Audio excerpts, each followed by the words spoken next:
You ever catch yourself assuming someone on your team has hidden motives? You know the feeling. When a PM questions your design decisions and your brain instantly goes, they're just protecting their roadmap, or they don't care about users, they only care about their precious metrics. That's not an insight. That's naive cynicism. And today we're going to unpack that quiet bias that makes collaboration feel like competition.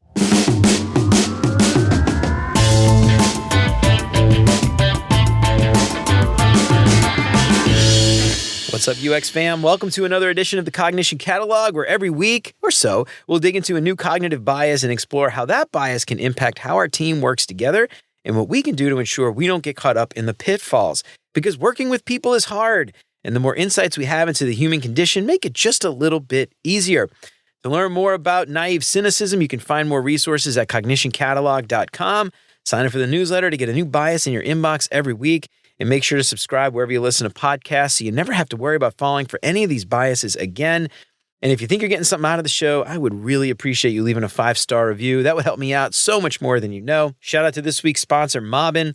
If you're tired of staring at a blank Figma canvas, Mobbin gives you access to over 400,000 beautifully designed UI screens and user flows with a library that grows bigger every week. Kickstart your creativity, streamline your workflow, and level up your design process. Visit mobbin.com/beyondux to get 20% off Mobbin Pro and never run out of inspiration again. And as always, thanks so much to Chris, Siraquan, Stacy, Radu, Megan, Andrew, John, Mark, Kevin, Jason, Michelle, Marty, Tino, Adina, and Zoe for all their support. And if you want to join these fine folks and many others and help keep the show independent and ad-free, you'll get exclusive access to the entire video library of episodes, including episodes before they're even released. For more information on how you can support the show and help more people find out about what we're doing, make sure to check out beyonduxdesign.com/support. So it starts small, right? A teammate pushes back on your idea. A PM asks a tough question about your research. Somebody questions your design decisions in front of the group, and your brain quietly whispers, they're just trying to protect their roadmap. They don't care about users. They're making this political. That's naive cynicism. It's a cognitive bias that makes us think we're objective and everybody else is driven by hidden motives. It's self-protective, but it's also corrosive. When we assume that others are biased, we stop listening, and suddenly we're no longer solving problems. We're defending territory or defending our own position, and we start managing optics to save face. We're doing everything but collaborating. And this bias doesn't just live in politics or leadership. It shows up in design critiques, roadmap discussions, and sprint reviews. And when it goes unchecked, the first casualty is trust. And that reflex is only natural, but it's important that we try to interrupt that reflex. When a comment stings or a question feels pointed, ask yourself, what's the most generous interpretation of this feedback? It's a simple shift, but it changes everything because collaboration only works when we give each other the benefit of the doubt. So what is naive cynicism? Well, let's dig into it. We tend to believe that other people are more driven by self-interest, politics, or hidden motives than we are. And we assume that our intentions are rational while their intentions are biased. And this bias erodes trust and cooperation, especially in teams, because it frames disagreement as dishonesty rather than a difference in perspective.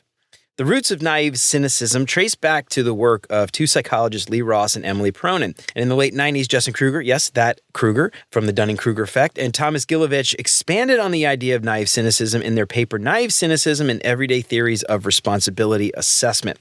And they found that people systematically assume others' judgments are more influenced by self-interest and bias than their own. So in their experiments, participants were asked to evaluate the fairness of others' decisions. Now, even when both sides had access to the exact same information, each side believed that they were the more objective party, assuming that the others were skewed by personal motives. This pattern revealed a fundamental asymmetry in human judgment. And that is, we underestimate our own bias and overestimate everyone else's. Later research by Pronin and her colleagues deepened our understanding of this phenomenon. In Objectivity in the Eye of the Beholder, back in 2004, they showed how this illusion of personal objectivity fuels misunderstanding and conflict. Everything from political disagreements to workplace negotiations. And the more we see ourselves as rational truth seekers surrounded by overly biased people, the harder it becomes to find common ground. Now, unlike general skepticism, naive cynicism doesn't question information, it questions the people. It replaces curiosity with suspicion, and it makes cooperation feel risky. In organizational settings, this bias can become self-reinforcing. When we assume that others have hidden agendas, it makes us defensive, which in turn makes us appear untrustworthy to them. Over time, this cycle can turn even well-functioning teams into groups that communicate through guarded language and partial trust. Now, for product teams, naive cynicism can subtly distort communication over time. Designers might assume that engineers are dismissing usability feedback to protect their technical scope. Engineers might assume that designers are prioritizing visual polish over performance. Product managers might believe stakeholders only care about optics and not outcomes. And everybody sees themselves as the practical, rational ones. Everybody else is biased. During planning, a team member who proposes a cautious approach might seem as if they're trying to avoid work, rather than being genuinely concerned about the project's feasibility. When a team celebrates success, naive cynicism might lead some to believe that certain members are taking undue credit or exaggerating their own contributions. In critiques, naive cynicism can cause team members to dismiss constructive criticism. They might interpret it as jealousy or sabotage, rather than an effort to help improve the product overall.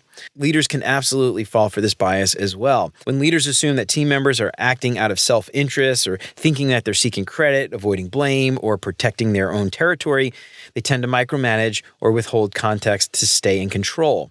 The irony here is that these behaviors then make teams feel less transparent, and that confirms the leader's original fears. It's a feedback loop of mistrust that weakens both the morale and the quality of the decisions. Now, the ultimate result is less open disagreement and more quiet defensiveness. Ideas get filtered through assumptions about motive, things like they're just saying that to look good in front of leadership, or they're trying to make my work seem less important. And once this mindset sets in, collaboration starts to feel political, even when nobody is actually playing politics.